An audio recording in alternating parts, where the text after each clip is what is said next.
Before we can continue with the program of the day, I would like everyone to stand up and observe the moment of silence for our colleagues.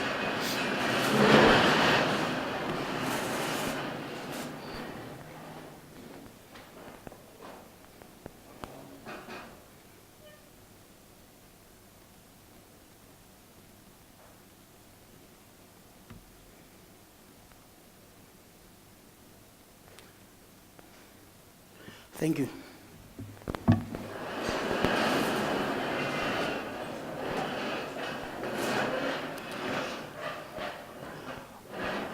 Colleagues, in front of you there are some packs. In the packs we have an agenda for today. All right. The theme of today is changing behavior and saving lives through Mosh. The purpose of this gathering is to showcase the achievement of Mosh through the eyes or testimonies of our participating companies and operations. The focus of this gathering is about positive behavior and leadership and how it impacts on our day-to-day working environment.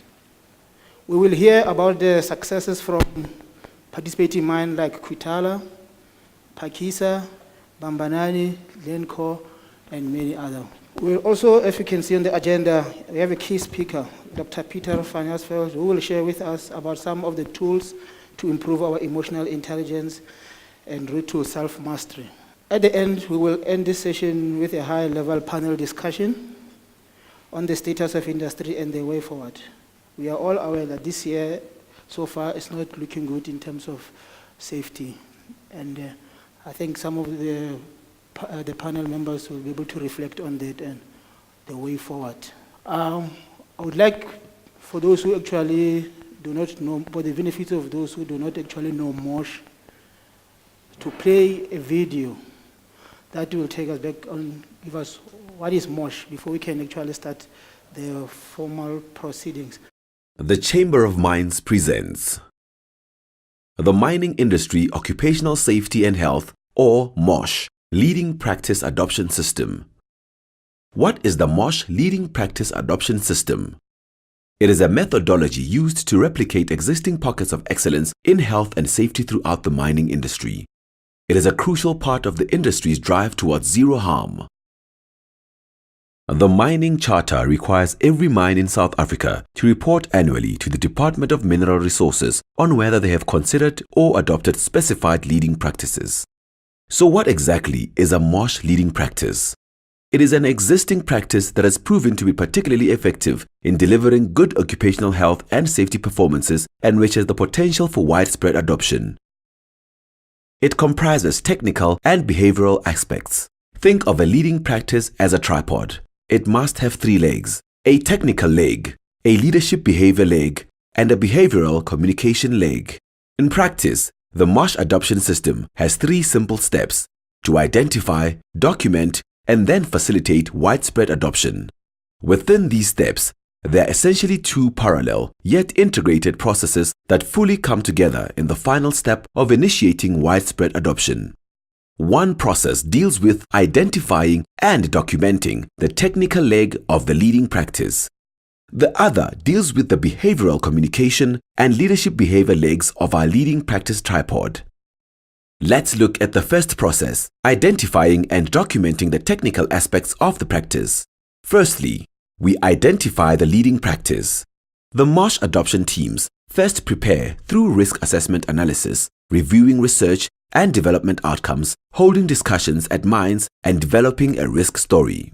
After this preparation, a structured industry planning workshop is held with people who have the best industry knowledge. They consider and compile a list of potential leading practices and after a rigorous process, select the one with greatest potential.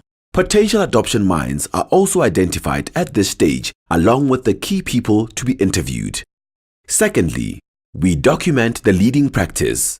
At the source mine, where the leading practice is delivering good results, we document all aspects of the leading practice.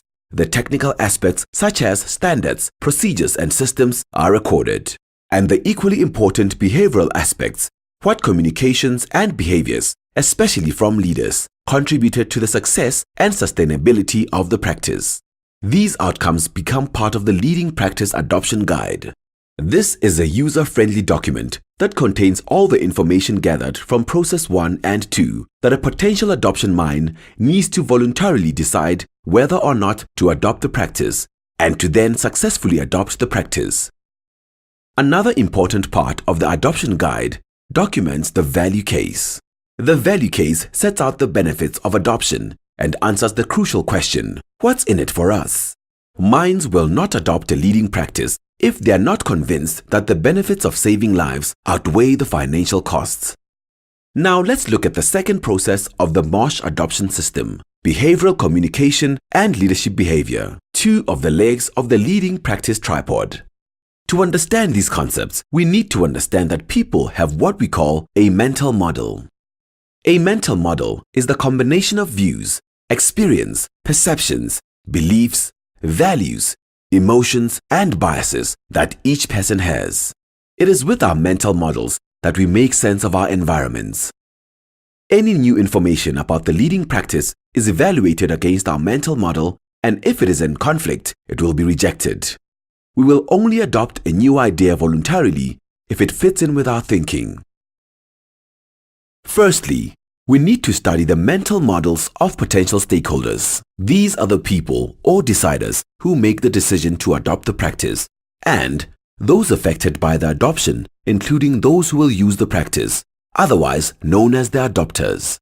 This study is done at a sample of all potential adoption minds, at the source mind, and later at those minds within the COPA that decide to adopt. Studying mental models entails an activity called the direct inquiry process. One-on-one interviews are held with potential stakeholders. The relevant mental models are unpacked, and misperceptions, knowledge gaps, and harmful beliefs are identified. This process recognizes that all interviewees are experts about their experiences. Open-ended questions are used to provide interviewees an opportunity to say what they think. The second step is the development of a leadership behavior plan and a behavioral communication plan. Generic plans are drawn based on an analysis of the direct inquiries throughout the industry as well as the investigations at the source mine. But what do we mean by behavioral communication and leadership behavior? Behavioral communication is providing the best available knowledge specifically tailored to address incorrect beliefs and knowledge gaps in the mental models of stakeholders. Leadership behavior is also very important. Everything a leader says or doesn't say or do sends out a message. A leader cannot not communicate.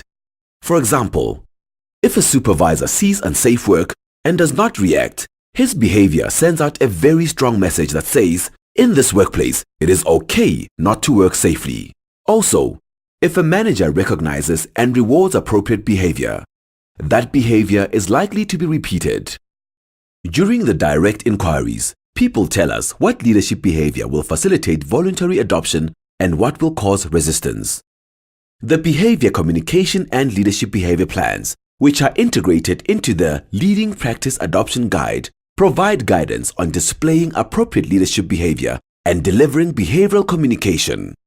Remember, the adoption guide only contains the generic plans. Adopting minds need to conduct their own direct inquiries and customize the plans for their own circumstances. Without the two behavioral legs of the leading practice, the tripod will be incomplete and lasting adoption is unlikely. Finally, let's look at the integrated process of initiating widespread adoption of the leading practice. Widespread adoption starts at a leading practice adoption workshop where all potential adoption minds are represented. The two main aims of the workshop are to present the Leading Practice Adoption Guide and to get minds to sign up with the Community of Practice for Adoption, or COPA. The COPA is the most important vehicle to facilitate widespread adoption. Here, mind representatives can share their experiences and learn from others. At COPA meetings, training needs are also identified and assistance by full-time Mosh personnel is arranged. Adopting minds are advised to follow the 16-step adoption process outlined in the Adoption Guidance Handbook in the Adoption Guide, without which successful adoption is unlikely. The ultimate triggering step in the adoption process is when the adoption mind's management actually decides to adopt. We use the word adoption deliberately because it conveys the idea of making something one's own, like adopting a child. People will only do things correctly, consistently, and without fail if they want to, if they see the benefit of it at a personal level, and if it is inspired by their mental models. This is what we call voluntary, eager adoption. It is centered on people. This differentiates the Mosh adoption system from previous approaches in technology transfer. It is important to remember that adoption is only completed after all 16 steps in the Adoption Guidance Handbook have been implemented, including monitoring, evaluating, and reporting on performance. Only then will the stable tripod for lasting leading practice adoption be in place. The Mosh adoption system was designed by the South African mining industry for the mining industry. It is supported by the Chamber of Mines member companies, organized labor, and by the government. Used correctly, the Mosh adoption system forms a fundamental part of the industry's drive towards zero harm.